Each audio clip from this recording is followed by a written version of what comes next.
नमस्कार.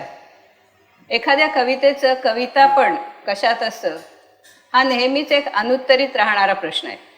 कवितेची लांबी, रुंदी, यमक, छंद, वृत्त, लय, मुक्त छंद किंवा मुक्त गद्य हे घटक की ज्या भावानुभवाविषयी कवीला बोलायचं आहे तो भावानुभव, तो सौंदर्यानुभव असेल किंवा नवरसांपैकी इतर कुठलाही अनुभव असू शकेल, कुठल्याही रसाचा अनुभव असू शकेल, तो तुमच्यापर्यंत, वाचकापर्यंत पोचवण्यात तो कवी यशस्वी होतो आहे की नाही, की तो नुसतंच त्या अनुभवाचं वर्णन करतो आहे, असे अनेक प्रश्न असतात.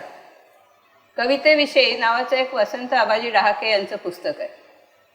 त्याच्यात त्यांनी या सगळ्या प्रश्नांची चर्चा करताना मनोहर उर्फ मन्याओक ह्याच्या एका ओळीच्या कवितांविषयी लिहिलेलं आहे. मन्याओक हा साठोत्तरी कवींमधला महत्त्वाचा कवी. मन्या आमचा मित्र होता, त्यामुळे त्यांच्या वगैरे म्हणणं जरा जड जातं. पण इथे आमचं थोडंसं हे झालं होतं. मी म्हटलं असं नाही, तरी आपल्याला त्यांच्याच म्हणायला पाहिजे, पण मन्याओक म्हटलं की आपण मन्याओक असं म्हणतो. तर त्यांच्या एक ओळीच्या कविता एकाच ओळीच्या असूनही आशयाचा पूर्ण अनुभव देतात. उदाहरणार्थ, थोडासा शुभ्र गलबला बगळा उडून जाताना, ही एकच ओळ. थोडासा शुभ्र गलबला बगळा उडून जाताना, किंवा आरशातल्या आरशात वारले बेवारशी. आणखी एक कविता आहे, तिचं नाव वेटिंग रूम. वेटिंग रूम, जांभईवर जांभईवर जांभईवर जांभई, एकच ओळीची कविता आहे. मन्याची आणखी एक कविता आहे, लेखक कसे सापासारखे. लेखक कसे सापासारखे, माणुसकीच्या शेपटीवर पाय दिल्यावर दंश करणारे, ही पण एकच ओळ आहे. लेखक कसे सापासारखे, माणुसकीच्या शेपटीवर पाय दिल्यावर दंश करणारे. लेखकाने किंवा कुठल्याही कलावंताने काय करायला हवं, त्याचा समाजातला रोल काय आहे, मला वाटतं की हाच कलावंताचा किंवा कवीचा रोल असायला हवा. की माणुसकीच्या शेपटीवर कोणी पाय दिलाच तर फडा काढून उठलं पाहिजे आणि दंश केला पाहिजे. मन्याओकच्या कवितेच्या निमित्ताने थोडी कवितेची व्याख्या, कवितेचं रूप आणि कवितेचं प्रयोजन याविषयी बोलून आजच्या कार्यक्रमाला सुरुवात करतो. नमस्कार. ग्रंथाली प्रतिभांगण प्रस्तुत ऐल तटावर पैल तटावर साहित्य रूपदर्शनच्या कविता विशेष कार्यक्रमाचा हा दुसरा भाग आहे. आम्ही असं ठरवलं होतं की जुलै ऑगस्ट असे जे पावसाचे महिने आहेत ते कवितांचे महिने असावे. त्याप्रमाणे मागच्या जुलैमध्ये बऱ्यापैकी पाऊस होता. आज पाऊस नाही आहे, पण हा पावसाचा महिना आहे आणि म्हणून कवितांचा महिना. कविता विशेषच्या पहिल्या भागाची सुरुवात आम्ही वर्डेकरांपासून मुद्दामच काही विशिष्ट संगती न ठेवता मनसोक्त आवडलेल्या सगळ्या कविता मनसोक्त आणि मुक्तपणे वाचल्या होत्या. एकूण कविता आणि कवीही उदंड आहेत. कविता म्हणजे मूलतः कविताच या विचाराच्या गाभ्याशी राहून आम्ही कवितेचा विचार करत आहोत. आमच्या अगदी पहिल्या कार्यक्रमात म्हटल्याप्रमाणे कविता ही एकतर कविता असते किंवा कविता नसते. या दोन्हीच्या टोकांच्या मध्ये जे काय असतं ते कविता सदृश असतं, पण ती कविता नसते.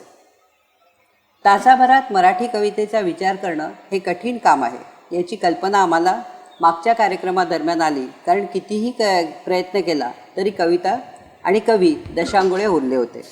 या भागात नवोदोत्तरी आणि सध्याच्या उगवत्या कवींपासून सुरुवात करून पुन्हा मर्ढेकरांप्रमाणेच नवकवितेचे जे उद्गाते शरश्चंद्र मुक्तिबोध यांच्यापर्यंत पोहोचून एक वर्तुळ पूर्ण करण्याचा आम्ही प्रयत्न करत आहोत.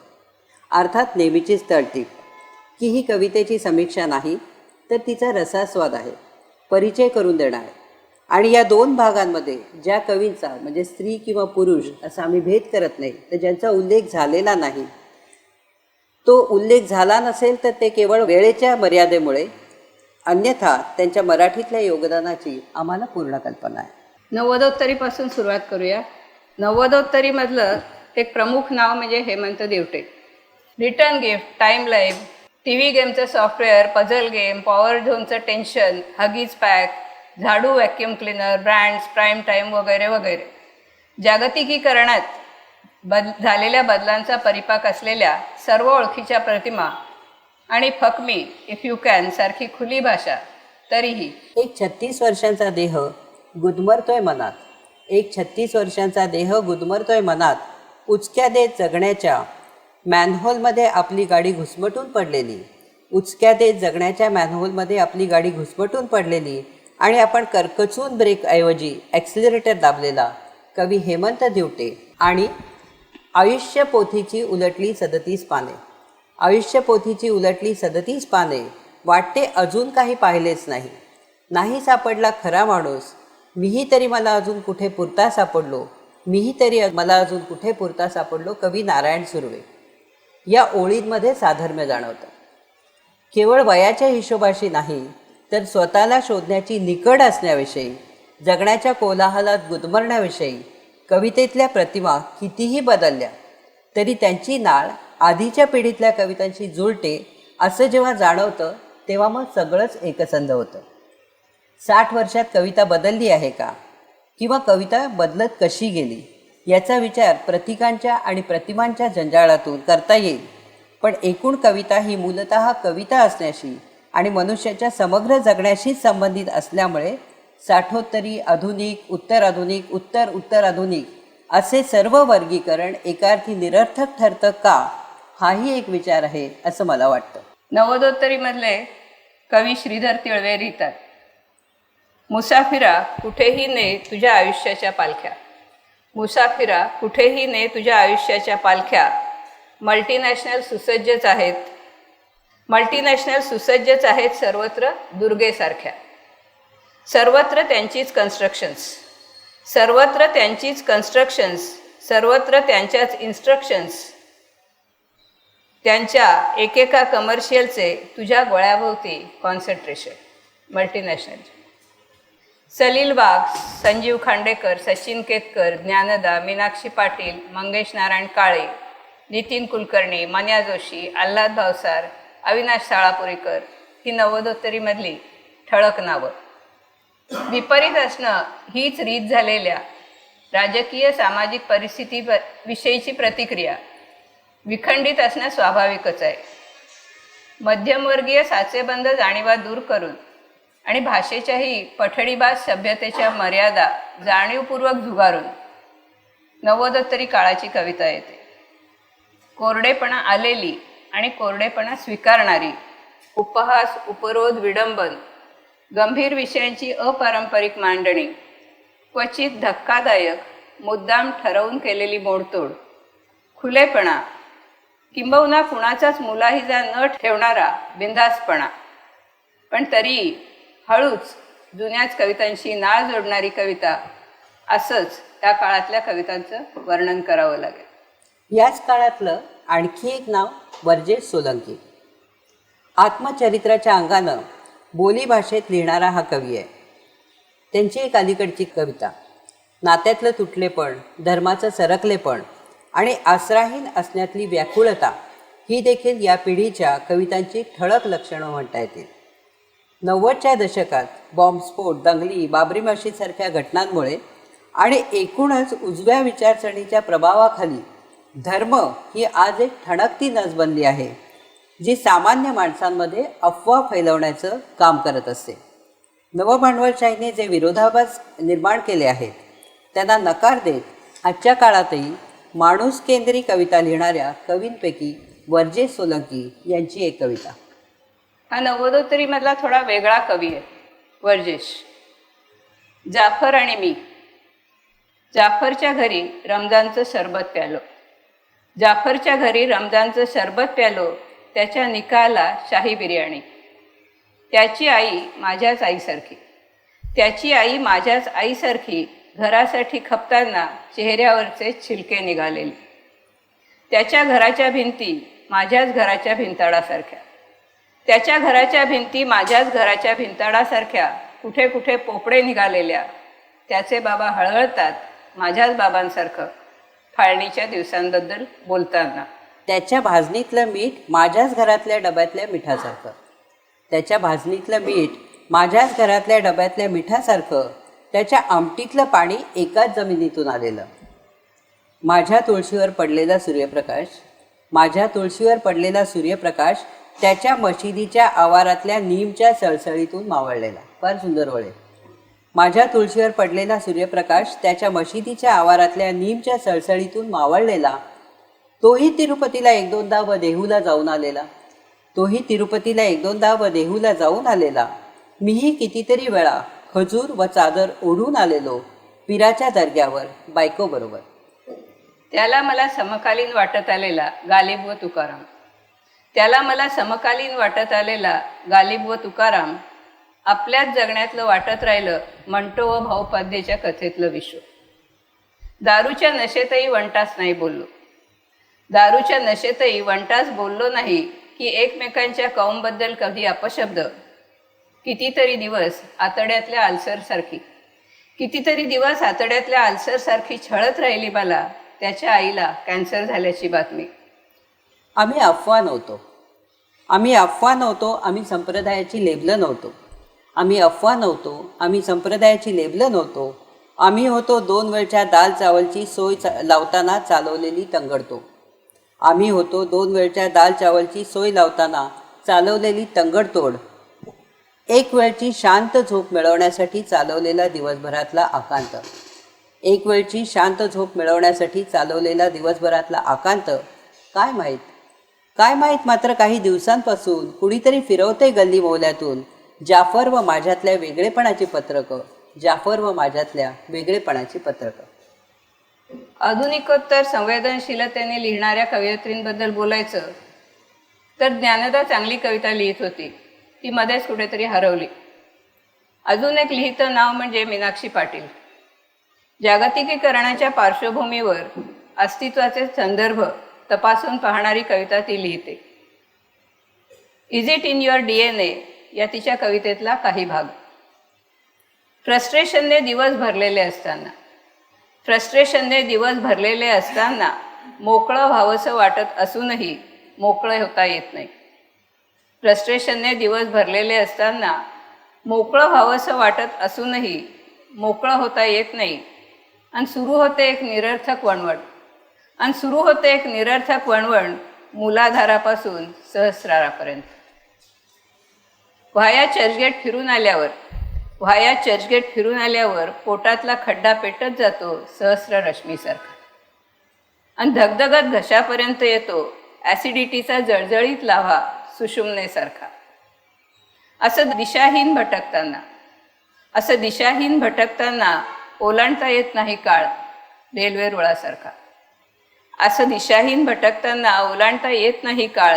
रुळासारखा. आणि दिसू लागतं सारं शहर एका प्रदीर्घ जांभईसारखं. मीनाक्षीची ही कविता बरीच मोठी आहे.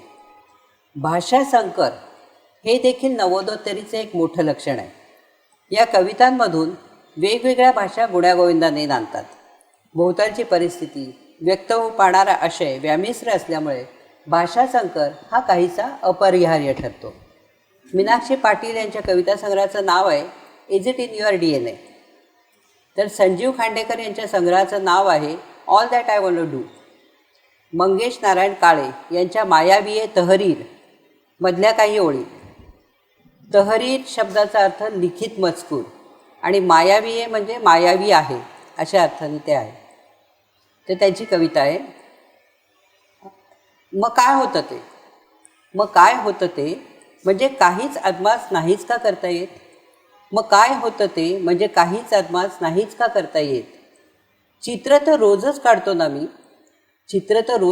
ना मी मग नेमकं रंग भरताना काय होतंय की काहीतरी भयंकर ढासळत जाते आत.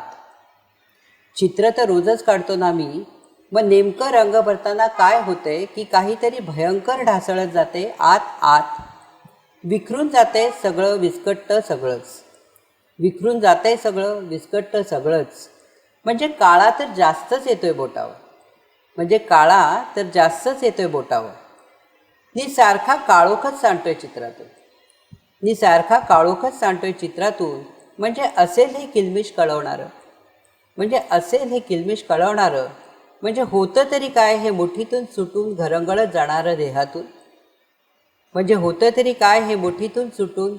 जाणारं देहातून. सतत डसणारं की रुखसत झालेत सगळे रंग तुझ्या संहितेतले. म्हणजे खरंच नाही आहेत का तुझ्याजवळ रंग अस्मानी.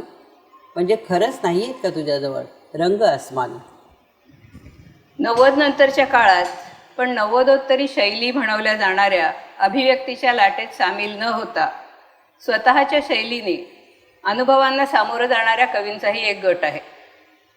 किंबहुना स्वतःच्या शैलीत लिहिणारे हे एकटे कवी आहेत. गणेश विस्पुते, प्रफुल्ल शिलेदार, दिनकर मनवर, दासू वैद्य, श्रीधर नांदेडकर, वीरधवल परब, अजय कांडर, गोविंद काजरेकर, प्रवीण बांदेकर, पी विठ्ठल, संजय चौधरी, सर्वांच्याच कविता आता इथे वाचणं शक्य नाही. त्यातल्या तिघांच्या कविता सादर करतो. आवाज नष्ट होत नाहीत, गणेश विस्पुते. आवाज नष्ट होत नाहीत. आवाज नष्ट होत नाहीत, स्मृती होतात नष्ट, किंवा आठवतात त्या सारांशानेच. आवाज नष्ट होत नाहीत, स्मृती होतात नष्ट, किंवा आठवतात त्या सारांशानेच. आवाज नाहीत नष्ट होत. आवाज नाहीत नष्ट होत, तरंगत राहतातच विश्वविस्तारात कुठेतरी. तरंगत राहतातच विश्वविस्तारात कुठेतरी, किंवा विस्ताराने आठवतात, किंवा विस्ताराने आठवतात अगदी श्रुतीच्या रवेदार पोतांसह. दूध पितानाचा चुबुक चुबुक आवाज. दूध पितानाचा चुबुक चुबुक आवाज. सगळे आवाज थांबल्यानंतर झोपी जाताना पाठीवर थोपटण्याचा आवाज. सगळे आवाज थांबल्यानंतर झोपी जाताना पाठीवर थोपटण्याचा आवाज. भल्या पहाटेचं जात्याचं घरघरणं. भल्या पहाटेचं जात्याचं घरघरणं आणि पाळं ओढून दमलेल्या आईच्या श्वासांचा आवाज. आवाज नष्ट होत नाहीत, ज्यादा घनतेने ऐकू येतात. आवाज नष्ट होत नाही, ज्यादा घनतेने ऐकू येतात आणि उभी विणत राहतात चरित्राची गोधडी चौकटी चौकटीची. आणि उभी विणत राहतात चरित्राची गोधडी चौकटी चौकटीची. गाडीचा वेग वाढत जातो तसे ऐकू येईनासे होतात पुढे पुढे. गाडीचा वेग वाढत जातो तसे ऐकू येईनासे होतात पुढे पुढे. आणि कवितेत न पेटवताच उडून जाणाऱ्या कापरासारखे ज्वालाग्राही. ऐकू येईनासे होतात पुढे पुढे आणि कवितेत न पेटवताच उडून जाणाऱ्या कापरासारखे ज्वालाग्राही. पुढची कविता प्रफुल्ल शिलेदार. कवितेचं शीर्षक आहे पाण्याची भाषा. नदीच्या पाण्यात हात टाकतो. नदीच्या पाण्यात हात टाकतो तर बोटांमधून प्रवाह वाहतो. नदीच्या पाण्यात हात टाकतो तर बोटांमधून वाहतो प्रवाह. समुद्राच्या पाण्यात हात टाकतो, शरीरात उचंबळतात लाटा. समुद्राच्या पाण्यात हात टाकतो, शरीरात उचंबळतात लाटा. धबधब्यात हात टाकताच डोळे होतात तुषारधवल. पाण्याच्या आत्मीय स्पर्शाच्या ओढीने. पाण्याच्या आत्मीय स्पर्शाच्या ओढीने सरळ पाण्यात मारतो सूर. सरळ पाण्यात मारतो सूर. सळसळतं पाणी बोलतं त्वचेशी. तर सळसळतं पाणी बोलतं त्वचेशी, कुजबुजतं कानात. पाण्याच्या आत जमिनीनं तळाशी तोलून धरलेलं पाण्याचं जग. पाण्याच्या आत जमिनीनं तळाशी तोलून धरलेलं पाण्याचं जग. पाण्याच्या जगात, पाण्याच्या वेढ्यात, पाण्याच्या भाषेत जीव भाव. पाण्याच्या भाषेत जीव भाव.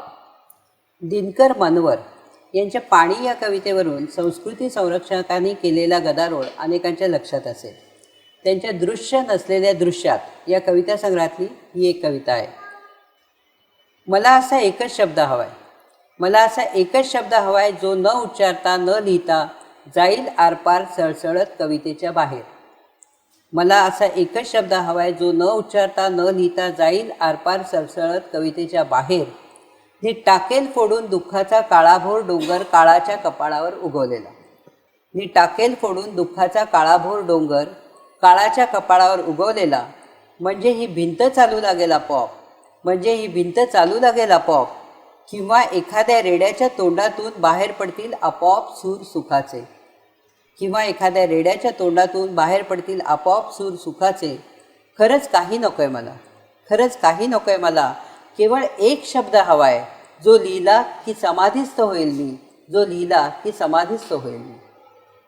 साधारणपणे दर 15 वर्षांनी पिढी बदलते असं मानलं तर आज कविता लिहिणारी अगदी तरुण पिढी पवन नालट, देवा जिंजाड, सुचिता खल्लाळ, संकेत म्हात्रे, आदित्य दवणे, गीतेश शिंदे वगैरे कवी साधारण सन 2000च्या आसपास जन्मलेत. ज्यांनी त्यांची वाढवण केली त्या आधीच्या पिढ्यांकडून साहजिकच काही स्मृती, काही प्रतीकं, रीतिरिवाज ह्या तरुण मुलांमध्येही पाझरलेले आहेत. जागतिकीकरणाच्या संदर्भात त्या सर्व संदर्भांसह आपोआप त्या कवितेत येतात. आता अगदी आत्ताची एक कविता म्हणून संकेत म्हात्रे यांची कविता वाचतो. आता निसर्ग. आता निसर्ग कुठल्याही क्षणी गोष्टी आपल्या हातात घेईल. आता निसर्ग कुठल्याही क्षणी गोष्टी आपल्या हातात घेईल. येईल कुठल्याही क्षणी वादळ, येईल कुठल्याही क्षणी वादळ, येईल कधीही सुनामी. नद्यांनाही पूर येईल किंवा भूकंप येईल आणि तडे जातील पृथ्वीच्या आत्म्याला. नद्यांनाही पूर येईल किंवा भूकंप येईल आणि तडे जातील पृथ्वीच्या आत्म्याला. का? कारण जेरुसलेममधल्या त्या लहान मुलाच्या 2 डोळ्यांच्या मधोमध, कारण जेरुसलेममधल्या त्या लहान मुलाच्या 2 डोळ्यांच्या मधोमध जेव्हा बंदूक रोखून धरली हात ट्रिगरवर, तेव्हा तो एवढंच बोलला, वर गेल्यावर देवाला तुमचं नाव सांगेल. वर गेल्यावर देवाला तुमचं नाव सांगेल. मानवतेवर एवढं भीषण कधीच कोणी थुंकलं नव्हतं. मानवतेवर एवढं भीषण कधीच कोणी थुंकलं नव्हतं. त्यामुळे कारणं शोधू नका. घड्याळ बंद पडलं की मुकाट्यानं, अगदी मुकाट्यानं झोपी जा. घड्याळ बंद पडलं की मुकाट्यानं, अगदी मुकाट्यानं झोपी जा. तुमच्या देहाला लहान मुलाची हाक समजून, तुमच्या देहाला लहान मुलाची हाक समजून. नव्वदोत्तरी म्हणतानाही आता 30 वर्ष होऊन गेली आहेत. मर्ढेकर पुशिरेगे प्रणीत नवकविता हे बिरुद टाळण्यासाठी आणि स्वतःच्या कवितेचं वेगळेपण अधोरेखित करण्यासाठी चित्रे नेमाडे कोलटकर पिढीने साठोत्तरी ही संकल्पना पुढे आणली. राजकीय सामाजिक व्यवस्थेने केलेल्या अपेक्षाभंगाला आणि विश्वासघाताला वाट करून देत या पिढीने स्वतःची कविता लिहिली. ही साठोत्तरी पहिली पिढी, ज्यांच्याबद्दल कविता विशेषच्या पहिल्या भागात आपण बोललो आहोत. साठोत्तरी पिढीपासून स्वतःचं वेगळेपण अधोरेखित करण्यासाठी नव्वदोत्तरी हे वर्गीकरण अस्तित्वात आलं. 90च्या दशकातल्या कवींनी पुन्हा स्वतःची वाट वेगळी शोधण्याचा प्रयत्न केला. या 2 पिढ्यांच्या मध्ये आहेत त्यामधल्या 70-80च्या दशकातल्या पिढीची कविता, साठोत्तरी, दुसरी पिढी आणि तिसरी पिढी. भारताच्या इतिहासात आणीबाणीचे पर्व व त्यानंतर घडलेल्या राजकीय उलथापालथींनी अस्थिरतेची भावना बळावली होती. नव्वदोत्तरी काळात जागतिकीकरणाचा रेटा असला तरी प्रचंड असंतोषाची, चळवळीची आणि विद्रोहाची वर्ष म्हणून 70-80च्या दशकाकडे बोट दाखवता येईल. गावाकडून शहराकडे, शहराकडून महानगराकडे आणि महानगराकडून ग्लोबल शहरांकडे असा प्रवास सुरू झाला. त्याचीही घुसमट, राजकीय अस्थिरतेसोबत आर्थिक घुसमट, महागाई, भ्रष्टाचार, एकूण व्यवस्थेविषयी चीड या पार्श्वभूमीवर या मधल्या 2 दशकातल्या कवींची कविता येते. पिढीचा जो आवाज त्यांच्या कवितेतून उमटत होता तो मुख्यतः अस्वस्थ, उलथवून टाकण्याची इच्छा व्यक्त करणारा आणि त्याचवेळी आपण काही करू शकत नाही असं शरणागतीचा. अशोक नायगावकरांची कविता आहे हे शरणागतीचे. हे शरणागतीचे हात उंचावत कधी न चालत गेलो. हे शरणागतीचे हात उंचवित. ॲक्च्युली होतं काय माहिती आहे ना, नायगावकरांची कविता वाचताना सगळ्यांच्या डोळ्यासमोर नायगावकर येतात आणि आपल्यालाही नायगावकर आठवतात. आणि नायगावकर इथे असते तर ते बहुतेक इथे आले असते आणि त्यांनी वाचून दाखवले असते. हे शरणागतीचे हात उंचवित कधी न चालत गेलो. मी लढलो नाही, मी हात बांधले होते. मी चालत गेलो निमुट गावामधून. मी लढलो नाही. हे डोळे माझे उघडे होते. हे डोळे माझे उघडे होते.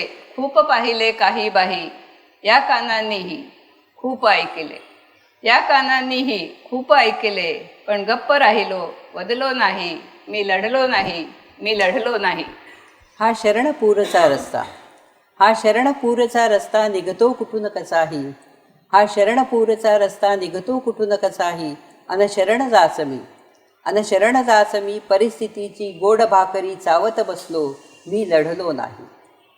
गावावर दिसती ओघळ हे रक्ताचे. गावावर दिसती ओघळ हे रक्ताचे. मी दार लोटले आतून आयुष्याचे. मी दार लोटले आतून आयुष्याचे. मी तळहाताना जपले. मी तळहाताना जपले. सुकुमार पावले जपली. मी परिस्थितीच्या बेंबीमध्ये बोट घातले नाही. मी लढलो नाही, मी लढलो नाही. नायगावकरांमध्ये एक तिरकस विनोद आणि करुणाई आहे. आधीच्या भागात म्हटल्याप्रमाणे कुठल्याही कवितेत एक श्रोता गृहीत धरलेला असतो. अगदी कुशी रेग्यांच्या कवितेत सुद्धा एक श्रोता गृहीत धरलेला आहे. आणि मंचीय ही कविता ही काही साठोत्तरी नंतरची बाब नाहीये, ती परंपरेमध्ये होतीच. बापट, पाडगावकर, करंदीकर यांच्या नंतरच्या पिढीत अशोक नायगावकर, अशोक बागवे, निरंजन उजगरे, नलेश पाटील, अरुण म्हात्रे, महेश केळुसकर, सौमित्र यांनीही कविता गावोगावी नवीन पोचवण्याचा उपक्रम कितीतरी वर्ष केला. प्रत्येकाची वैशिष्ट्य निराळी आहेत. कवितेचा पोत निराळा आहे. गेल्या वेळी आपण नलेशची कविता वाचली होती. अर्थातच साठोत्तरी दुसऱ्या आणि तिसऱ्या पिढीच्या कवींच्या ह्या केवळ प्रातिनिधिक कविता आहेत. या कवींनी त्या आणि तेवढ्याच कविता लिहिल्या असं नाही. त्यांच्या कवितांचा विस्तार मोठा आहे आणि याखेरीजही पुष्कळ कवी आहेत. लिहिण्याचा कालावधी मोठा आहे आणि ते अजूनही कविता लिहित आहेत. उदाहरणच द्यायचं तर महेश केळुसकरांचा बोर हा पहिला कविता संग्रह 1986 साली आला आहे. त्यानंतर त्यांचे 10 कविता संग्रह आहेत आणि त्यांच्या 2024 साली प्रसिद्ध झालेल्या जहरमायामधली त्याच नावाची ही कविता आहे. रानकिरण नथ घालून मिरवत, रानकिरण नथ घालून मिरवत, चिमणी थिरकत छुमछुमई, रानकिरण नथ घालून मिरवत, चिमणी थिरकत छुमछुमई, खारूच्या डोळ्यातून चमकत दव ओली भय मन भुलई. गरुड येतो घिरट्या घालत, गरुड येतो घिरट्या घालत, झेपावून खाली वेगे, ससा माऊसा दडून बसतो, पुढे वळून बघतो मागे. बक्ष शोधतो 10 आकडी, बक्ष शोधतो 10 आकडी, फणा जहर माया डोले, बक्ष शोधतो 10 आकडी, फणा जहर माया डोले, रानाच्या पदराला हाका मोराची केका घाले, रानाच्या पदराला हाका मोराची केका घाले. निरंजन उजगरांची कविता कुटुंब केंद्रीय आहे. लहान लहान प्रसंगांमधून व्यक्त होणारी साधी सहज अपील होणारी कविता निरंजनने लिहिली. कवितेचं शीर्षक आहे सामान. आमच्या वाट्याला आलेलं बाबांचं जुनं सामान अधिकच जुनं झाल्यावर ठरवलं नवं चकचकीत सामान घरात आणायचं. आमच्या वाट्याला आलेलं बाबांचं जुनं सामान अधिकच जुनं झाल्यावर ठरवलं नवं चकचकीत सामान घरात आणायचं. उजाडला दिवस जुनं सामान घराबाहेर काढण्याचा, उजाडला दिवस जुनं सामान घराबाहेर काढण्याचा. माझं बाळपण जोजवणारी खाट हलवताना, माझं बाळपण जोजवणारी खाट हलवताना हल्लंच आत कुठेतरी. लाकडी कपाटाचे कप्पे वापरण्यावरून, लाकडी कपाटाचे कप्पे वापरण्यावरून झालेली आम्हा भावंडांची भांडणं आज निशब्द होती. अख्खं कपाट हललं तरी. मन थकून गेलं सामान हलवता हलवता, मन थकून गेलं सामान हलवता हलवता. माझा लहान मुलगा अजूनही उत्साहाने आरशाचं छोटं टेबल हलवत होता. माझा लहान मुलगा अजूनही उत्साहाने आरशाचं छोटं टेबल हलवत होता आणि मी क्षणार्धात हादरलो.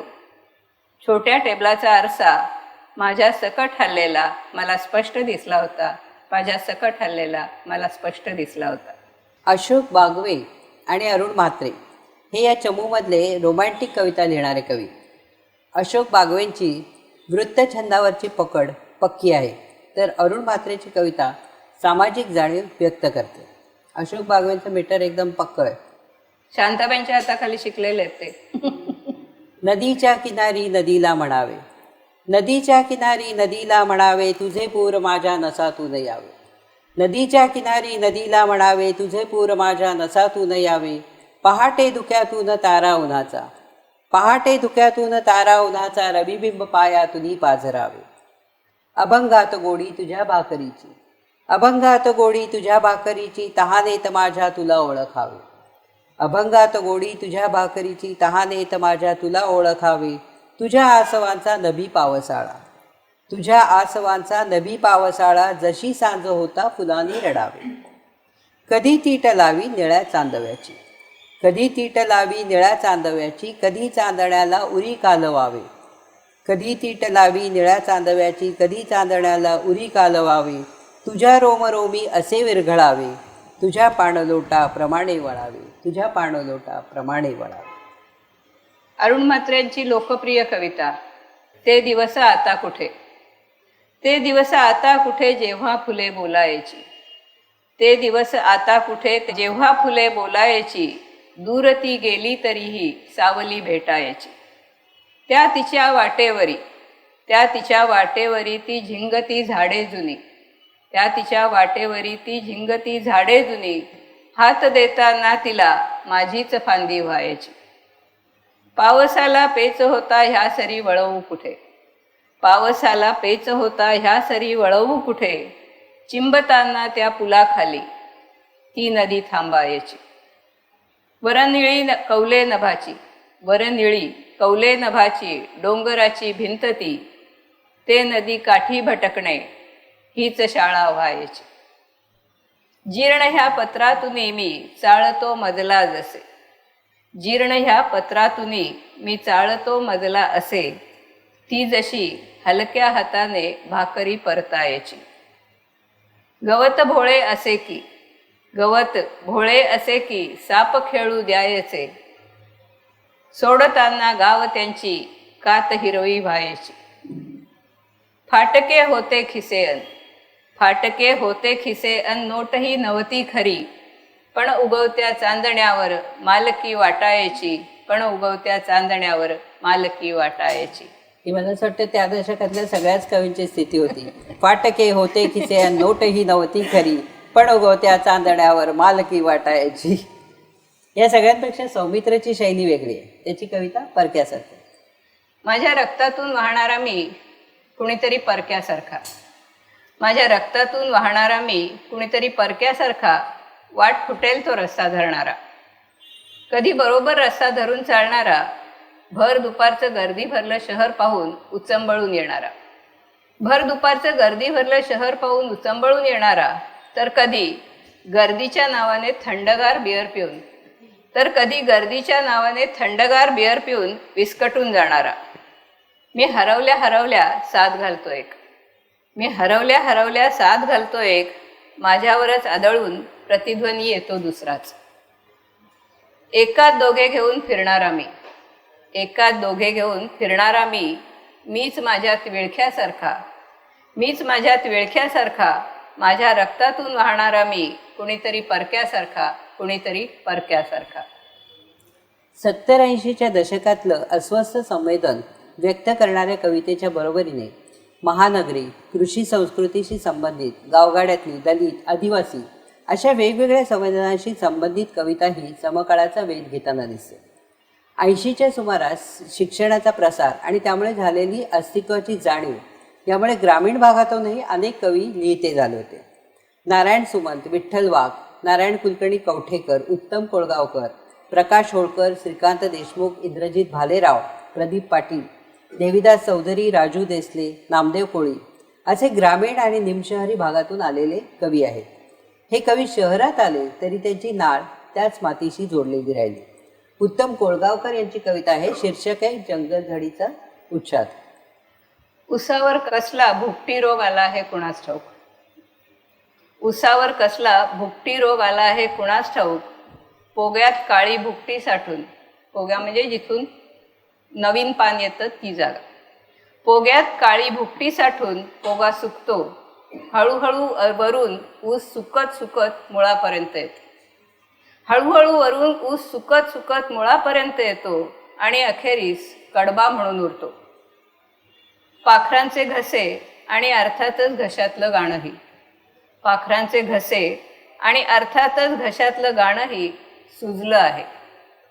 मी ज्या रस्त्याने गेलो, मी ज्या रस्त्याने गेलो तो रस्ताच माझ्या पुढे पुढेच खोल दरी इतका खाली ढासळला, मी ज्या रस्त्याने गेलो तो रस्ताच माझ्या पुढे पुढेच खोल दरी इतका खाली ढासळला. हा म्हणे माती खाणाऱ्या भयंकर गांडुळांचा पराक्रम. सर्वदूर दैवी शापदाने मांडलेला जंगलझडीचा उच्छाद, सर्वदूर दैवी शापदाने मांडलेला जंगलझडीचा उच्छाद. यातलं रूपक उलगडून सांगायची काही आवश्यकता आहे असं वाटत नाही.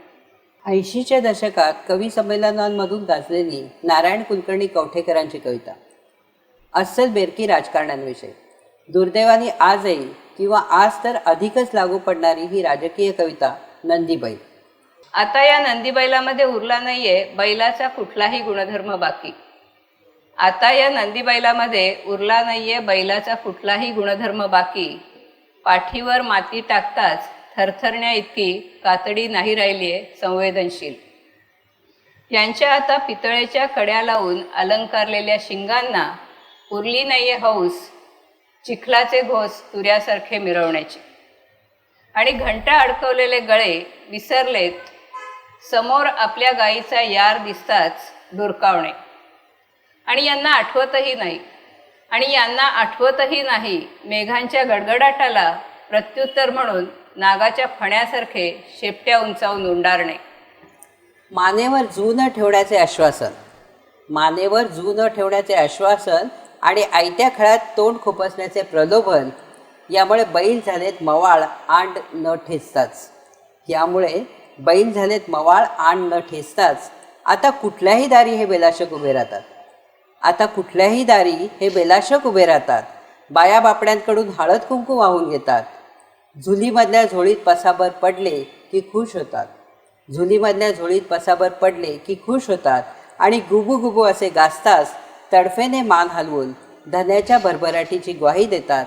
धन्याच्या भरभराटीची ग्वाही देतात. ग्रामीण कवितेच्या परिसरातलं इंद्रजित भालेराव हेही एक लोकप्रिय नाव. ते म्हणतात, माझ्या कवितेला यावा, माझ्या कवितेला यावा शेणा मातीचा दरवळ, माझ्या कवितेला यावा शेणा मातीचा दरवळ, तिने करावी जतन काट्या कुट्यात हिरवळ. नाही नदी नाही नाला या शीर्षकाच्या कवितेत ते म्हणतात, नाही साचून झालेला, नाही साचून झालेला डोह गहिरा काळोखा, नाही साचून झालेला डोह गहिरा काळोखा, माझ्या गावाच्या पाण्याला नाही आळोखा पिळोखा. माझ्या गावाच्या पाण्याचे खोल जमिनीत झरे, माझ्या गावाच्या पाण्याचे खोल जमिनीत झरे, कुणी फाकवारे माती झरे होतील पिसारे. ग्रामीण वास्तवाचं वर्णन करताना श्रीकांत देशमुख म्हणतात, चोच खोप्यात रिकामी, चोच खोप्यात रिकामी ओंजळीत नाही पाणी, कसा पोसावा दाणा ढगात रुसलं पाणी, कसा पोसावा दाणा ढगात रुसलं पाणी, पोटात आटलं पाणी माठात मेलं पाणी, पोटात आटलं पाणी माठात मेलं पाणी, दारी फुटके रांजणं ओठात सुकलं पाणी. कोरडे नक्षत्र या संग्रहातली प्रकाश होळकरांची एक कविता आहे. झाली संगणी रानाची, झाली संगणी रानाची वेचून झाला सर्वा, झाली संगणी रानाची वेचून झाला सर्वा, धसकटाचं उरे रानं, धसकटाचे उरे रानं, हंगाम सरला हिरवा. उरल्या सुरल्या इरुडावर, उरल्या सुरल्या इरुडावर पाखरांची पडली झुंबड, उरल्या सुरल्या इरुडावर पाखरांची पडली झुंबड, वावरभर आली पाखरं हंगाम खुडून गेली दूर, वावरभर आली पाखरं हंगाम खुडून गेली दूर, असं म्हणताला आला पूर, असं म्हणताला आला पूर. कृषी संस्कृतीच्या बरोबरीने आदिवासी कविताही 70-80च्या काळात जोमाने बहरली. आई पहिली लढाई आपलीच असं लिहिणारे वाहरू सोनावणे आणि तिज्जनबाय तू कंच्या भारताबद्दल बोलते आहेस असा प्रश्न करणारी भुजंग मेश्राम यांची कविता आदिवासी समाजाच्या दडपलेल्या भावना व्यक्त करतात. कवितेचं शीर्षक आहे पांडवानी. तिज्जनबाई ही आदिवासी स्त्री प्रस्थापितांना आवडेल अशी महाभारताची कथा आदिवासी शैलीत सांगायची. त्याची ही प्रतिक्रिया. कवितेचे शेवटचे 2 तुकडे. तुझ्या शब्दात चुकून येत नाही समीक्षा, तुझ्या शब्दात चुकून येत नाही समीक्षा, छत्तीसगडाशी तू मोल्लेच आहेस वैर, छत्तीसगडाशी तू मोल्लेच आहेस वैर, बालाघाटी माळ परवा तुझ्या सभेत, बालाघाटी माळ परवा तुझ्या सभेत, तर पंचमढीचा महादेव तुझ्या डोंगरभर गर्दीत, तर पंचमढीचा महादेव तुझ्या टोंगळभर गर्दीत देव म्हणत होता जीव, बिरसा मुंडाचा तीरकमठा हरवला तुझ्या बाजारात. तू जिच्याबद्दल गातेस गावोगाव, तू जिच्याबद्दल गातेस गावोगाव, तिला मात्र आवडते दलदल, जिची कातडी आहे जाड, जिची कातडी आहे जाड, तिची नजर निव्वळ खादाड, ती व्यवस्था बिनदुधाची रवंथखोर म्हैस, ती व्यवस्था बिनदुधाची रवंथखोर म्हैस. तिज्जनबाय तू कंच्या भारताबद्दल बोलते आहेस? तिज्जनबाय, तू कंच्या भारताबद्दल बोलते आहेस? महानगरीय, स्त्रीवादी, दलित, आदिवासी हे काही वॉटर टाईट कंपार्टमेंट्स नाहीत. त्यांची सरमिसळ होत राहते. याच 80च्या दशकातल्या स्त्रियांच्या कवितांमध्ये काळसापेक्ष सोबतच स्त्रीवादी संवेदन उमटतं. आता तर पुरुषही स्त्रीवादी कविता लिहायला लागले. श्यामला वनारस यांची सत्यकथेच्या अंकात आलेली एक कविता आवडलेली कविता म्हणून वाचते. स्त्री पुरुष भेदाभेद किती सूक्ष्म पातळीवर पसरून असतो आणि अगदी आपल्या घरात कुठल्याही काळातील वर्तमान असणाऱ्या काळातल्या मुलींना तो अजून कसा पचवावा लागतो हे त्यांनी 80च्या आसपास लिहिलं आहे. आजही स्थितीत फारसा बदल नाही आणि होण्याची शक्यता आहे कमीच. श्यामला वनारसे. श्यामला वनारसेंची कविता. माझी मुलगी. माझी मुलगी जेव्हा नाक वाकडं करून म्हणाली, माझी मुलगी जेव्हा नाक वाकडं करून म्हणाली, या बच्चूची दादागिरी मी मुळीच चालू देणार नाही, तेव्हा मला कौतुकच कौतुक आत भरून आलं होतं. माझी मुलगी जेव्हा दप्तर आपटत म्हणाली, माझी मुलगी जेव्हा दप्तर आपटत म्हणाली, बाई त्यांच्या ठरलेल्या मुलींनाच घेतात सगळीकडे, मी सरळ तक्रार करणार आहे. बाई त्यांच्या ठरलेल्या मुलींनाच घेतात सगळीकडे, मी सरळ तक्रार करणार आहे, तेव्हा मला फिकट कौतुक, करपट राग आणि कणकेतल्या मिठाएवढी भीती वाटली होती. माझी मुलगी जेव्हा मैत्रिणीबरोबर खिदळत आली, माझी मुलगी जेव्हा मैत्रिणीबरोबर खिदळत आली आणि एकमेकींच्या हातावर टाळ्या देऊन त्या दोघी कुणा सायकलवाल्याला झाडल्याचं अनावर आनंदाने बोलू लागल्या, त्या दोघी कुणा सायकलवाल्याला झाडल्याचं अनावर आनंदाने बोलू लागला, तेव्हा माझा धसका मी बोलून दाखवला नाही, त्या हसल्या असत्या मला. माझी मुलगी जेव्हा कॉलेजातल्या कुणा प्रोफेसराविरुद्ध सह्या गोळा करून आली, माझी मुलगी जेव्हा कॉलेजातल्या कुणा प्रोफेसराविरुद्ध सह्या गोळा करून आली, तेव्हा मी तिची कान उघडणी केली होती, पण कौतुक विझलं नव्हतं. परवाच माझ्या मुलीचा नवरा माझ्यासमोर तिच्यावर खेकसला. परवाच माझ्या मुलीचा नवरा माझ्यासमोर तिच्यावर खेकसला आणि ती निमूट कोरड्या डोळ्यांनी भाजी चिरत राहिली, तेव्हा माझ्या पांढुरक्या शहाणपणानं पराभवाच्या काळ्या प्रवाहात संथ मिसळू दिली लाल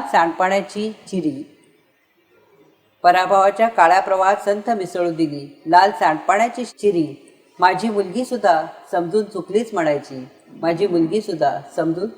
म्हणायची. आपल्या आईवडिलांच्या घरी स्वच्छंद वागणारी मुलगी लग्न होऊन मनोमन समजून जाते आपल्या रेषा. याचंच प्रतिबिंब म्हणावं अशी नीरजाची एक कविता आहे, प्रिय आईस ओली चिंब हळद शेजेच्या सुगंधात गुदमरली. प्रिय आईस ओली चिंब हळद शेजेच्या सुगंधात गुदमरली तेव्हाची गोष्ट. नजरबंद पेटीत जपून ठेवलेल्या कस्तुरी देहावरून नांगर फिरला त्याच्या राकट हातांचा, तेव्हा आभाळ कळवळून कोसळले. आता धुमारले आहेत कोंब साऱ्या अंगभर उद्याच्या हंगामाचे, त्याच्या दारात विजयाचे सोहळे, माझ्या पालवीचे हळूहळू वठणे, त्याच्या मातीशी इमान राखण्यासाठी. नीरजाप्रमाणेच प्रज्ञा दया पवार आणि कविता महाजन ही देखील स्त्रियांच्या कवितेतली 80 नंतरची ठळक नावं. या तिघींची कविता स्पष्टपणे स्त्रीवादी आणि स्त्रीकेंद्रीय आहे. स्त्री असण्यासोबतच जातीयवादाचाही मनातला सल वारंवार उलगडून दाखवणारी प्रज्ञाची कविता आहे.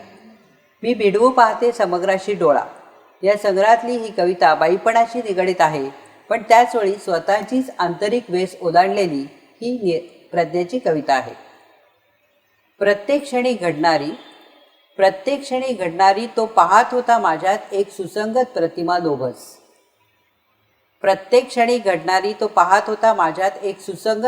लोभस, त्याने शतकांपासून जपलेली. थेट तशीच होते मी घडीव प्रत्येक क्षणी घडणारी, घडता घडता घडतच गेले मी कितीतरी थरांमधून, संस्कृतीपूर्व ते पोस्ट मॉडर्न, संस्कृतीपूर्व ते पोस्ट मॉडर्न. तो अजूनही तुकडे जुळवतोय माझे, तो अजूनही तुकडे जुळवतोय माझे प्राणपणाने. घट्ट धरून पाहतोय माझी सुसंगत प्रतिमा लोभस, घट्ट धरून पाहतोय माझी सुसंगत प्रतिमा लोभस, त्याच्या पंजातून कधीच निसटलेली, त्याच्या पंजातून कधीच निसटलेली. बाईची लोभस प्रतिमा जपणारा पुरुष आणि त्याच्या गावीही नाही की तो जिथे तिला शोधू पाहतो आहे तिथे ती राहिलेलीच नाही. यानंतर कविता महाजन यांच्या कवितेतल्या काही ओळी. मी मुलीसाठी खेळणी आणली, मी मुलीसाठी खेळणी आणली एक गोल बुडाची बाहुली, मी मुलीसाठी खेळणी आणली एक गोल बुडाची बाहुली, तिला कशीही पाडली, तिला कशीही पाडली तरी लगोलग सरळ व्हायची ती नाजूक किणकिणत तशाच हसऱ्या चेहऱ्याने, तिला कशीही पाडली तरी लगोलग सरळ व्हायची ती नाजूक किणकिणत तशाच हसऱ्या चेहऱ्याने. एक विदूषक, एक विदूषक, एक माकड दुसऱ्या बाजूची खेळणी पाहताना, दुसऱ्या बाजूची खेळणी पाहताना, एक विदूषक एक माकड ही दुसऱ्या बाजूची खेळणी पाहताना ही मुलग्याची खेळणी आहे म्हणत, ही मुलग्यांची खेळणी आहे म्हणत विक्रेत्याने अडवलं मला. या स्त्रीवाद तर आहेच, पण एक सूक्ष्म उपरोदय आहे. 80-90च्या दशकात स्त्रीकेंद्री कविता लिहिणाऱ्या अनेक कवयित्री आजूबाजूला होत्या. प्रगल्भ जीवनदृष्टी असणाऱ्या अंजली कुलकर्णी, आसावरी काकडे आहेत. बाई माणूस म्हणून जगताना आयुष्याबद्दल समाधी असणाऱ्या मीच ती आदिशक्ती आदिमाया आद्य स्वरूपिणी अशी द्वाही आनंदाने फिरवणाऱ्या हेमा लेले आहेत. संयत स्वरात ठामपणे सामाजिक जाणीव व्यक्त करणाऱ्या उषा मेहता आहेत.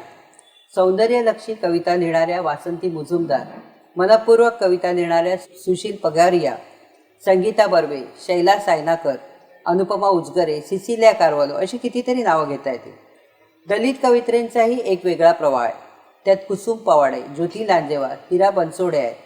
आदिवासी कवित्रींमधल्या आश्वासक नावं उषा किरण आत्राम, कुसुम आलाम आहेत. दीर्घ कविता हा फॉर्म यशस्वीपणे हाताळणाऱ्या साठोत्तरी कवयित्री रजनी परोळेकर, त्यांचे गाणं या दीर्घ कवितेतला एक अंश सादर करते. आठवत आहेत क्षण संघर्षाचे, आठवत आहेत क्षण संघर्षाचे, कधी क्षुल्लक वाद, कधी न जुळणाऱ्या आवडी, कधी क्षुल्लक वाद, न जुळणाऱ्या आवडी, कधी मोठे मतभेद, अटीतटीची समर्थने, कधी न जुळणाऱ्या आवडी, कधी मोठे मतभेद, अटीतटीची समर्थने, कधी कधी तर शब्दांचीही मर्यादा संपून जायची, कधी कधी तर शब्दांचीही मर्यादा संपून जायची, भरून यायचे डोळे, मनातले मनातच राहून जायचे. वाटायचे याच क्षणी फेकून द्यावी, वाटायचे याच क्षणी फेकून द्यावी अवघी संवेदन क्षमता उसळत्या लाटात. जहाजाचे फुटून फुटून तुकडे व्हावेत, जहाजाचे फुटून फुटून तुकडे व्हावेत आणि एकेकटे यदृच्छा वाहत जावेत तसा निखळून पडावा तिचा प्रत्येक पदर, आणि वाहत जावा वारा नेईल तसा, आणि वाहत जावा वारा नेईल तसा एकेका लाटेबरोबर. मग दिवसभर सगळेच फोल उदास, मग दिवसभर सगळेच फोल उदास, पण त्या उदासपणातही नजरेला खिळवून ठेवणारा आकाशाचा प्रचंड विस्तार, पण त्या उदासपणातही नजरेला खिळवून ठेवणारा आकाशाचा प्रचंड विस्तार, आणि गाणे त्याचा ध्यास घेतलेले, आणि गाणे त्याचा ध्यास घेतलेले. सतत समकालीनच राहिलेल्या अनुराधा पाटील यांची एक कविता आहे. मनाच्या अंगणभर पसरलेलं, मनाच्या अंगणभर पसरलेलं हे प्रेम ह्या वेदना, मनाच्या अंगणभर पसरलेलं हे प्रेम ह्या वेदना, ही दुःख तर खोलवर मुळं पसरवलेल्या गवतासारखी, ही दुःख तर खोलवर मुळं पसरवलेल्या गवतासारखी, थोडा शिडकावा मिळताच हिरवी होऊन वाढत गेलेली, थोडा शिडकावा मिळताच हिरवी होऊन वाढत गेलेली. आपल्या नात्यावर पसरलेली ही अनेक वर्षांची पानगळ, आपल्या नात्यावर पसरलेली ही अनेक वर्षांची पानगळ बाजूला सारताना मला माहीत आहे आत काहीच नसेल, मला माहीत आहे आत काहीच नसेल, नुसती माती माझ्या मनासारखी, नुसती माती माझ्या मनासारखी, उत्सुक उत्कट आणि सदोदित चूप राहिलेली, आणि सदोदित चूप राहिलेली. अगदी बाईची अवस्था. अनुराधा पाटील यांना समकालीन म्हणण्याचं मुख्य कारण म्हणजे आता करोनाच्या काळावरही त्यांनी इतकी चांगली कविता लिहिलेली आहे आणि राजकीय कविताही खूप कमी लोक लिहितात, त्याच्यात अनुराधा पाटील लिहितात. सर्वसामान्य बायकांच्याच भाबड्या निष्ठांवर प्रहार करत देवी या आपल्या कवितेत अरुणा ढेरे म्हणतात, भरून न येणाऱ्या जखमांनी ओटी भरून घेण्यासाठी पुन्हा पुन्हा आपला पदर पुढे करणाऱ्या बायका. भरून न येणाऱ्या जखमांनी ओटी भरून घेण्यासाठी पुन्हा पुन्हा आपला पदर पुढे करणाऱ्या बायका आणि त्यांच्या कपाळावर झळकत असलेली लाल भडक पिंजर. वाटते की, म्हणजे देवी म्हणते, वाटते की महिषासुराच्या रक्ताने रंगलेला उचलावा माझा तोच तीक्ष्ण त्रिशूळ. वाटते की महिषासुराच्या रक्ताने रंगलेला उचलावा माझा तोच तीक्ष्ण त्रिशूळ आणि भेदून टाकावे त्यांच्या भाबड्या निष्ठांचे जन्मशरण कुळ आणि भेदून टाकावे त्यांच्या भाबड्या निष्ठांचे जन्मशरण कुळ. आता नव्वदोत्तरी 70-80 असं करत आम्ही आलो. आता फिरून पुन्हा एकदा मागच्या वळणावर यात, म्हणजे आता आम्ही परत 60च्या ह्याच्यावरती आलो. पद्मा गोळे, इंदिरा संत, संजीवनी मराठे, शांता शेळके या चौघीजणी साधारणपणे 50-60 आणि त्यानंतरही प्रदीर्घ काळ कविता लिहित राहिल्या होत्या. मनस्वी कवयित्री अशी ओळख असण्यासोबतच शांताबाई शेळक्यांची ओळख वैविध्यपूर्ण गीतं लिहिणाऱ्या गीतकार म्हणूनही अधिक राहिली आहे. चित्रपट गीतं लिहितानाही गदी माडगुळकरांप्रमाणेच त्यांनी आपल्या कवित्वाशी इमान राखले. या चौघींपैकी इंदिराबाईंच्या कवितेबद्दल पहिल्या भागात बोललो होतो. शांता शेळकेंबद्दल बोलायचं तर त्यांची सुरुवातीची कविता ही रविकिरण मंडळाच्या प्रभावाखाली असलेली आढळते, पण पुढे त्यांची कविता खूपच बदलत गेली, विकसित होत गेली. कवितेचा रूपबंध म्हणजे फॉर्म, मीटर, लय, संवेदनशील काव्य जाणीवा याचे सजग भान या चारही कवयित्रींच्या कवितेत आढळते. शांता शेळके यांची ही कविता. उंबरठ्याच्या आत कुचुंबून कोडी. उंबरठ्याच्या आत कुचुंबून कोडी पदर फेडुनी कुडी बाहेर. उंबरठ्याच्या आत कुचुंबून कोडी पदर फेडुनी कुडी बाहेर. दोघींनाही आधाराला असते झुळझुळणारे ममतेचे माहेर. कोनाड्यातील अलगद सागरगोटे खारवलेली या आंब्याची फोड. ओटीवरच्या सावल्याला गाभुळलेले आठव आंबटगोड. निबर पावले तुडवीत जाता पुढती वळणे वेडी आडवे तिडवे रस्ते. पाण्यावरती कधी तरंगत येती पाया वाचून घुंगुरवाळे नुसते. सारे वाहून विखरून गेल्यावरही माझघरातील उरे फणेरी पेटी. ठामपणाने उभे बोट मेणाचे विस्कटलेल्या भ्रांत कुंकुवापाठी. आधीच्या भागात निसर्ग कवितांविषयी बोललो होतो, तेव्हा वाचायची राहून गेलेली एक कविता पद्मा गोळे यांची. पद्माताईंच्या चाफ्याच्या झाडा किंवा आताशा मी नसतेच इथे, आम्ही महाराष्ट्र कन्या किंवा पाठीशी कृष्ण हवा अशा कविता साधारण माहीत असतात. त्यांची ही एक सुरेख कविता. आषाढ धारांचा सुढाळ मोत्यांचा कोणासाठी कोणी अंतपाट केला. आषाढ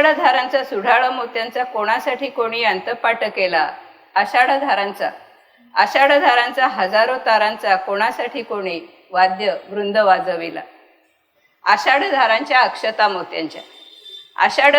अक्षता कोणाच्या मस्तकी वर्षते हे कोण. आषाढ धारांच्या आडून कोण ग पाहते कोणा डोकावून. आषाढ धारांची मंगल अष्टके कोणा आळविते कोणाच्यासाठी. भर चातुर्मासी कोणाचा विवाह पहाय नभात मेघांची दाटी. आषाढ धारांचा हार हा हिऱ्यांचा कोण ग घालते कोणाच्या गळा. आषाढ धारांचे स्वप्न हे पर्यांचे कसे ग दाटते कोणाच्या डोळा.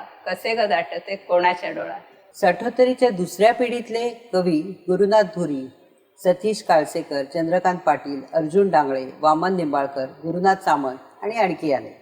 पैकी गुरुनाथ धुरींची आमची आवडती कविता चंद्रप्रकाशातलं एक लयपूर्ण चित्र ग्लोरिया. गुरुनाथ धुरी. ते तिघे नाचताहेत, ते तिघे नाचताहेत, गाताहेत, तिघांच्या सावल्या परस्परात मिसळताहेत. ते तिघे नाचताहेत, गाताहेत, तिघांच्या सावल्या परस्परात मिसळताहेत, गाताहेत, नाचताहेत, गाताहेत. ते तिघे मेकॅनिक, मळकट निळ्या कपड्यातले तरुण राकट मेकॅनिक. नाताळच्या रात्री फास्ट लोकलच्या डब्यात परस्परांच्या कमरेभोवती हात घालून भान हरवून नाचताहेत. ओ ग्लोरिया, ओ ग्लोरिया गाताहेत. गाताहेत ग्लोरियाला उद्देशून गवताळ प्रदेशातील सळसळ लाटात लांबुडके पाय बुडवून चंद्रप्रकाशात नाहणाऱ्या ग्लोरियाला. त्यांच्या नृत्याची गती गाडीच्या फुफाट गतीत मिसळून गेली आहे. सावल्या परस्परात गुंतून गेल्या आहेत. उपनगरे भराभर मागे पडत झाडीवर पूर्ण चंद्र उगवून आला आहे. तिघांच्या हृदयातील 3 ग्लोरिया मावळून तिघेही झालेत ग्लोरिया. अर्जुन डांगळेंची कविता. ज्या हातावर सोपवून गेला होता स्थळे ते खोटेच ठरले म्हणत अर्जुन डांगळे लिहितात. गावकुसाबाहेरील निश्चल वस्तीत तू येऊन गरजलास. सारी वस्ती खडबडली, धूळ झटकत सावध झाली. तू पुढे निघालास. तुझ्या हाती होता धगधगता हिलाल. हादरून गेले सगळे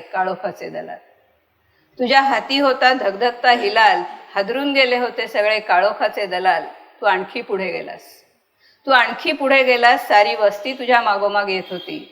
तू थांबलास तळ्याजवळ. साऱ्या वस्तीला तू जीवन दिलेस. आणखी दिलेस, भरून दिलेस. आणि तुझे समर्थ हात अचानक लुप्त झाले. ज्या हातावर सोपून गेला होता तळे ते सगळेच हात थोटे निघाले. जीवन देण्यास असमर्थ ठरले. सारी वस्ती पाहत आहे मुकाटपणे. उभी आहे ऊन पावसाचा मारा खात. शोधत आहेत तुझे ते समर्थ हात. याच पिढीच्या कवितेतलं अजून एक महत्वाचं नाव म्हणजे वसंत गुर्जर. अल्पाक्षरी आणि भेदक शैली असलेला त्याच्यासारखा कवी विरळाच. आता पुन्हा होतं कसं, वसंत गुर्जर यांचं वय खूप आहे, पण पहिल्यापासून त्याला ए वसंता म्हणत आला तो ए वसंता. त्याच्यासारखा कवी खरोखरच विरळा. त्यांच्या एका प्रसिद्ध कवितेचा अंश. कोणाला वाटेल की मी गांधी मला भेटल्याबद्दल बोलणार आहे, तर तसं नाही. आम्ही माणूस म्हणून जन्माला आलो चांगलं झालं. आम्ही बोलू शकतो, वाचू शकतो आणि ऐकूही शकतो. आणखी एक आम्ही माणसात राहू शकतो. नाहीतर पशुपक्षी फक्त पाहतात, ऐकतात, ऐकून घेतात आणि समजून सुद्धा. आम्ही माणूस म्हणून जन्माला आलो, चांगलं झालं. आम्ही प्रेम केलं चांगल्या मुलीवर. तीही गोष्ट चांगली झाली. ती गोष्ट काही माणसांना सांगावीशी वाटली, सांगितली. नाहीतरी लपवून ठेवण्यात काय अर्थ होता? लपवून ठेवण्यात काहीच अर्थ नाही. एक दिवस समजणारच. आम्ही प्रेमात फसलो. तीही गोष्ट काही माणसांना सांगितली. कुणाचाच दोष नव्हता. होतं ते सगळं भल्यासाठीच. आता प्रेम बीम करायचं नाही. तसं कधी वाटलं तरी सुद्धा आम्ही माणूस म्हणून जन्माला आलो, चांगलं झालं. जवळजवळ तीन पानं चालणारी कविता आहे मोठी, आम्ही माणूस म्हणून जन्माला आलो. पॉप्युलर प्रकाशनाच्या नवे कवी नव्या कविता या मालिकेतून नाधो महानोर, पुरुषोत्तम पाटील, वसंत सावंत, शंकर वैद्य हे कवी पुढे आले. ग्रेस पण होतं त्याचं संध्याकाळच्या कवितांचं. त्यातल्या शंकर वैद्यांची कविता धागा. विश्वी पावलो पावली, विश्वी पावलो पावली बीजे जन्मांची सांडली. मी प्रयत्न करते शंकर वैद्यांसारखं म्हणण्याचा. विश्वी पावलो पावली बीजे जन्मांची सांडली, पाय पाय टाकताना, पाय पाय टाकताना त्यांची फुले उमलली. फुला फुलांचा प्रवाह, फुला फुलांचा प्रवाह न्हाते तेच एक मन, फुला फुलांचा प्रवाह न्हाते तेच एक मन. तुझा रंग माझा गंध, तुझा रंग माझा गंध एका फुली ये फुलून. जाती गुंफली त्या मनी, जाती गुंफली त्या मनी विस्कळली सारी फुले, जाती गुंफली त्या मनी विस्कळली सारी फुले. झाला ओऊन हा जन्म तरी धागा पुढे चाले, झाला ओऊन हा जन्म तरी धागा पुढे चाले. जन्म वेचित गुंफित, जन्म वेचित गुंफित आलो आदी बिंदूतून. तुला जन्मांची ती शय्या, तुला जन्मांची ती शय्या, संगतीस माझे मन, संगतीस माझे मन. आणि पुढे वसंत सावंतांची कविता बैल. सह्याद्रीच्या दऱ्याखोऱ्यातून, सह्याद्रीच्या दऱ्याखोऱ्यातून डुरकत फिरणारा एक कलंदर बैल, उभ्या शिंगांचा कोल्या रंगाचा मस्तीला आलेला. सह्याद्रीच्या दऱ्याखोऱ्यातून डुरकत फिरणारा एक कलंदर बैल, उभ्या शिंगांचा कोल्या रंगाचा मस्तीला आलेला. घळणीच्या लाल मातीत खळणीस येणारा, चौखूर उधळतो आहे माझ्या रक्ताच्या कणाकणावर. उभे आकाश पितात त्याचे नशाबाज डोळे, उभे आकाश पितात त्याचे नशाबाज डोळे. लसलसते उग्र मस्तकी, लसलसते उग्र मस्तकी वज्राचे बेगुमान पाणी. डोईवर चंद्रमा फलकता, डोईवर चंद्रमा फलकता कराल दाढांना पुरत नाही हिरवे लुसलुशीत गवत, कराल दाढांना पुरत नाही हिरवे लुसलुशीत गवत.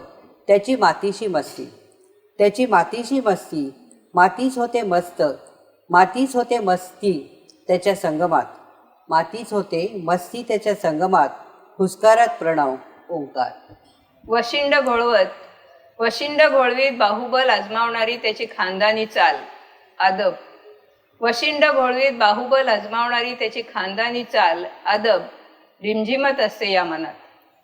बैल पिढ्या पिढ्यांचा पोशिंदा माझ्या, बैल पिढ्या पिढ्यांचा पोशिंदा माझ्या. शक्तीचा सम्राट माझ्या रक्तामधून, माझ्या रक्तामधून शब्दांमधून उसळत राहते रोज एक अनाम शक्तीची लाट. बैल. कविता दशकाची मधून पुढे आलेले आणखी एक नाव हेमंत गोविंद जोगळेकर. कवितेचं शीर्षक आहे लक्ष्मी. बॅग भरून झाल्यावर, बॅग भरून झाल्यावर तिने एकदा घरावरून नजर फिरवली, बॅग भरून झाल्यावर तिने एकदा घरावरून नजर फिरवली. गुंतत राहिली तिची नजर एकेका गोष्टीत, गुंतत राहिली तिची नजर एकेका गोष्टीत.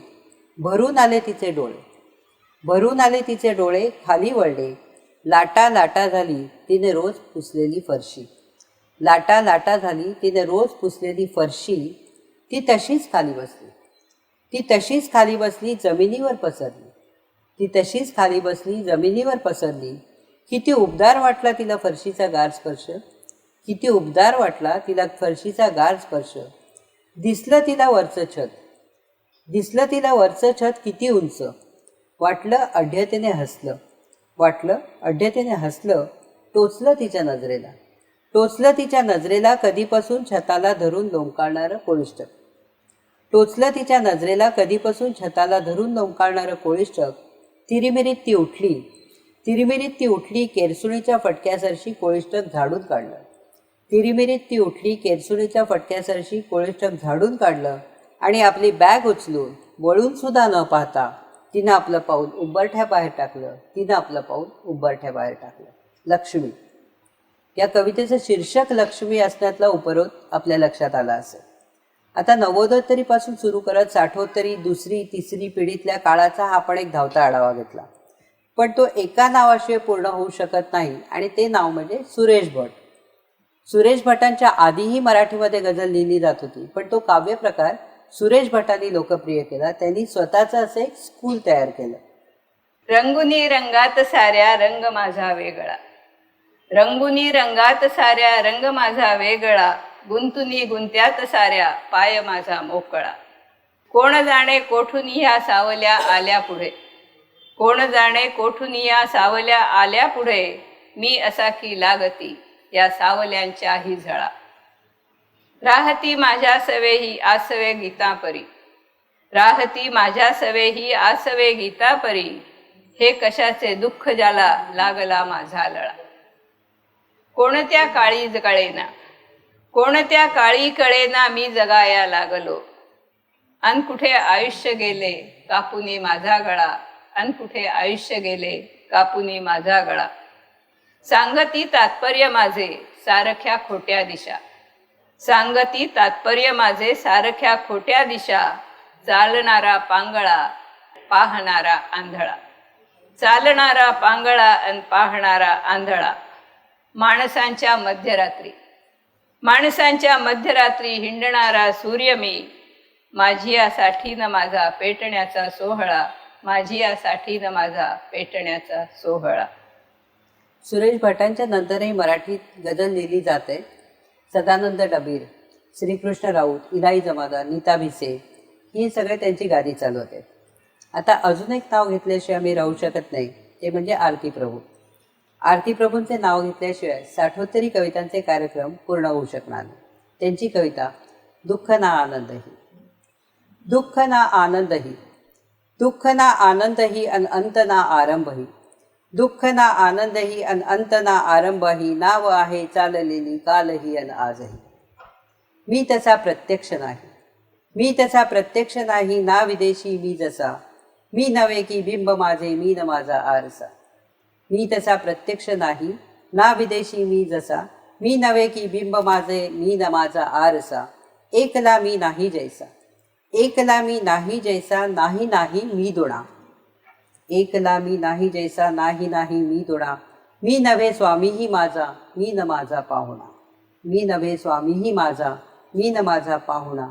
प्रश्न की उद्गार नाही, प्रश्न की उद्गार नाही, अधिक नाही वावणा, प्रश्न की उद्गार नाही, अधिक नाही वावणा. जीवनाला ऐल नाही पैल तैसा मध्यना, जीवनाला ऐल नाही पैल तैसा मध्यना. याद नाही साध नाही ना सखी वा सोबती, याद नाही साध नाही ना सखी वा सोबती. नाद आहे या घड्याला अनघड्याच्या भोवती, नाद आहे या घड्याला अनघड्याच्या भोवती. सांध्य छाया, सांध्य छाया आणि काया जोडूनी यांचा दुवा, सांध्य छाया आणि काया जोडूनी यांचा दुवा. नाव आहे चाललेली दूरची हाले हवा, नाव आहे चाललेली दूरची हाले हवा. दुःख ना आनंदही, दुःख ना आनंदही अन अंत ना आरंभही, नाव आहे चाललेली कालही अन आजही, नाव आहे चाललेली कालही अन आजही. आता कार्यक्रमाच्या समारोपाकडे येत आहोत. मर्ढेकरांइतकंच नवकवितेतलं दुसरं महत्त्वाचं नाव म्हणजे शरदचंद्र मुक्तिबोध. दोघेही समकालीन, त्यामुळे एकाच वास्तवात राहून जीवनाच्या समग्र अनुभवांची अभिव्यक्ती करतात. मात्र या दोन्ही कवीच्या कवितांमध्ये तसं साधर्म्य नाही. मर्ढेकरांमध्ये मानवजातीच्या ऐहिक आणि आध्यात्मिक भवितव्याविषयी चिंता आहे, तर मुक्तिबोधांसाठी नवी कविता म्हणजे उरात धगधगणारा नवा सूर्य आहे. दोघांची भाषा वेगळी आहे, भूमिका वेगळ्या आहेत, दृष्टिकोनही वेगळे आहेत. मर्ढेकरांप्रमाणे मुक्तिबोधांच्याही कवितेत जीवनाच्या अंतर्विरोधाचं भान आहे, पण निराशेच्या किंवा रिक्तपणाच्या भावनेऐवजी नव्या उगमाचा, अंतापलीकडल्या आरंभाचा आशादायी सूर आहे. कविता विशेषच्या कार्यक्रमाची सुरुवात आम्ही मर्ढेकरांच्या कवितेपासून केली होती. मर्ढेकर ते अलीकडील काळातली कवयित्री कल्पना दुधाळ असा प्रवास पहिल्या भागात करून या भागात नवोदत्तर कवींपासून पुन्हा मुक्तिबोधांपर्यंत येऊन सुरुवातीला म्हटले त्याप्रमाणे साठोत्तरी कवितेचे एक वर्तुळ पूर्ण केले. तर समग्र जीवनसृष्टीच्या नव्या आरंभाची, आशेचे किरण, सत्याचे महत्त्व सांगणारी मुक्तिबोधांची समकालीन कविता आजच्या जगण्याच्या गुदमरण्यापलीकडची सत्याच्या जातीला, सत्याच्या जातीला दुःख असे मिळणारच, सत्याच्या जातीला दुःख असे मिळणारच, दुःखातून करुणेचे मर्म सहज कळणारच, सत्याच्या जातीला दुःख असे मिळणारच, दुःखातून करुणेचे मर्म सहज कळणारच. सत्याच्या वन्नीने उजळतात जी दृश्य, सत्याच्या वन्नीने उजळतात जी दृश्य, ते सारे व्यर्थ असे दुनियाही म्हणणारच. सत्याच्या वंदीने उजळतात जी दृश्य ते सारे व्यर्थ असे दुनियाही म्हणणारच. वरवरचे देखावे वरवरचे भास नव्हे, वरवरचे देखावे वरवरचे भास नव्हे. व्यंगचित्र ही केवळ सत्याला दिसणारच, व्यंगचित्र ही केवळ सत्याला दिसणारच. सत्याचे अपराधी मृत्यूदंड त्यास अटळ, सत्याचे अपराधी मृत्यूदंड त्यास अटळ. भाकरन मृत्यूची भक्षुनी ते जगणारच, भाकरन मृत्यूची भक्षुनी ते जगणारच. घोर अंधकार असा पूर्वी जरी नव्हता कधी, घोर अंधकार असा पूर्वी जरी नव्हता कधी. सत्याच्या बीजांना किरण तुरे फुटणारच, सत्याच्या बीजांना किरण तुरे फुटणारच. जमलेल्या अश्रूंना माघारे परतवितो, जमलेल्या अश्रूंना माघारे परतवितो. सत्याचे भव्य भाल रक्ताने भिजणारच, सत्याचे भव्य भाल रक्ताने भिजणारच. कविता विशेष भाग 2 इथे संपत आहे. पण जिथे संपतं तिथे नवं सुरू होतं म्हणावं तर नंतर आलेले लोक या कविता संग्रहातल्या सीताराम मास्तरचं अगतिकीकरण या कवितेमध्ये अरुण काळे लिहितात. हा सीताराम मास्तर गोड गळ्याचा गायक, वाजंत्री ताफेवाला. हा सीताराम मास्तर गोड गळ्याचा गायक, वाजंत्री ताफेवाला. कुणाचा मोहताज नाही झाला, लय सन्मानाने जगला. कुणाच्या दारात गायी नेल्या नाही, कुणाच्या दारात गायी नेल्या नाही. तू भी तुझ्या कविता कुणाच्या दारात नेऊन बांधू नकोस, तू भी तुझ्या कविता कुणाच्या दारात नेऊन बांधू नकोस. तर आरती प्रभू लिहितात, या माझ्या अजाण कवितेच्या वाटेला जाऊ नका, या माझ्या अजाण कवितेच्या वाटेला जाऊ नका. कारण ती ज्या वाटा चालते आहे त्या आहेत तिच्या स्वतःच्या नागमोडी स्वभावातून स्फुरलेल्या. मोडून पडाल, मोडून पडाल. तिच्या नावाचा जप करायचा असेल, तिच्या नावाचा जप करायचा असेल त्यासाठी तुम्हाला तुमच्या कण्याच्या मणक्यांचे रुद्राक्षमणी होऊन जपमाळ करावी लागेल आणि श्वासानिश्वासांचा करावा लागेल कमंडलू. पसरावे लागेल संध्येचे व्याघ्रचर्म. आहे तयारी? आसपास जागतिकीकरणात शिरलेली कविता तू भी तुझ्या कविता कुणाच्या दारात नेऊन बांधू नकोस म्हणते, किंवा या माझ्या अजाण कवितेच्या वाटेला जाऊ नका म्हणून 60च्या दशकातला प्रथितयश कवी बजावतो, तेव्हा कवीचा सार्थ अहंकार आणि अभिमानाचा धागा थेट जुळतो. आम्ही कोण म्हणून काय पुससी, आम्ही असू लाडके देवाचे या ओळींशी. साठोत्तरी, नवोदत्तरी, आधुनिक, उत्तराधुनिक, चौथी, पाचवी, सहावी नवता अशा सर्व कवींचा खरा मायबाप कवी केशवसूतच. नवकविता तिथूनच सुरू होते. नदीचा उगम म्हणावा तशा सगळ्या नवकविता त्यांच्यातून आलेल्या आहेत आणि त्या अर्थाने तेच आहेत साठोत्तरी कवितेचे खरे जनक. म्हणून त्यांचीच कविता मराठी कवितेच्या प्रवाहातील सर्व कवींना समर्पित करत शेवट करतो. आम्ही कोण म्हणून काय पुससी, आम्ही असू लाडके देवाचे दिधले असे जगते आम्हाच खेळावया. आम्ही कोण म्हणून काय पुससी, आम्ही असू लाडके देवाचे दिदले जगते आम्हास खेळावया. विश्वीया प्रतिभा बले विचरतो चोहीकडे लीलया. दिक्काला तुझे आर पार आमची दृष्टी पहाया शके. सारेही बडिवार येथील पहा आम्हा पुढे ते फिके. पाणी स्पर्शच आमुचा शकतसे वस्तू प्रती द्यावया. सौंदर्यातिशया अशी वसतसे जादू करा माझिया. फोले पाखडिता तुम्ही निवडतो ते सत्व आम्ही निके. शून्या माझी वसाहती वसविल्या कोणी सुरांच्या बरे. पृथ्वीला सुरलोक साम्य झटती आणावया कोणते. ते आम्हीच सुधाकृती मधुनिया ज्यांच्या सदा पाझरे. ते आम्हीच शरण्य मंगल तुम्हा ज्यापासूनी लाभते. आम्हाला वगळा गतप्रभजणी होतील तारांगणे. आम्हाला वगळा विकेल कवडी मोलावरी हे जिणे. आम्हाला वगळा गतप्रभजडी होतील तारांगणे. आम्हाला वगळा विकेल कवडी मोलावरी हे जिणे. कवितेचा हा दुसरा भाग इथे खरोखरच समाप्त होत करत आम्ही आपला आजच्यापुरता निरोप घेतो. चूकभूल द्यावी घ्यावी. यानंतर पुढच्या महिन्यातला कार्यक्रम ललित लेखनाच्या वाटचालीविषयी असेल. आमच्या या कार्यक्रमाविषयी प्रतिक्रिया नोंदवण्यासाठी रूपदर्शन@yahoo.com या मेल आय डीवर आमच्याशी जरूर संपर्क साधावा आणि ग्रंथालयाच्या सर्व टीमचं आम्ही मनपूर्वक आभार मानतो आणि नमस्कार. धन्यवाद.